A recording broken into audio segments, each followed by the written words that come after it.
সবসময় রানিং থাকে, অর্থাৎ ইনি একজন স্থায়িত্ব হয়ে গেছে এবং ওনার এর প্রতি গুরুত্ব আছে, ধৈর্য আছে। কোয়েল পাখি পালন করতে হলে যে তিনটা জিনিস থাকা লাগবে তার মধ্যে তিনটাই তার আছে: ধৈর্য, মার্কেটিং এবং নিজে কিছু না জানলে জাননেওয়ালার সাথে তার যোগাযোগ রয়েছে। তো যাই হোক, আমার এই ভাইয়ের জন্য দোয়া করবেন।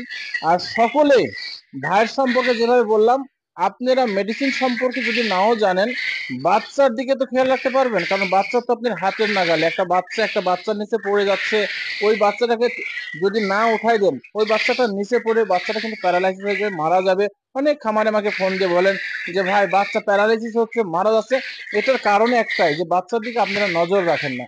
ইনার ইনার কাছ থেকে আমি শুনেছি, যদি এই বাচ্চাগুলো 5 দিন বোর্ডার করা লাগে, এই 5 দিনে যত ঘন্টা হবে সব সময় বাচ্চার কাছে উনি থাকবেন, ডিউটি করেন। ইনার পরিবার এক সময়, উনি এক সময় চেয়ার নিয়ে বসে থাকেন, সারা রাতও চেয়ার নিয়ে বসে থাকেন। তাহলে দেখেন, এইভাবে আপনারা যখন পাখি পালন করবেন, তো আপনার খামার স্থায়িত্ব হবে।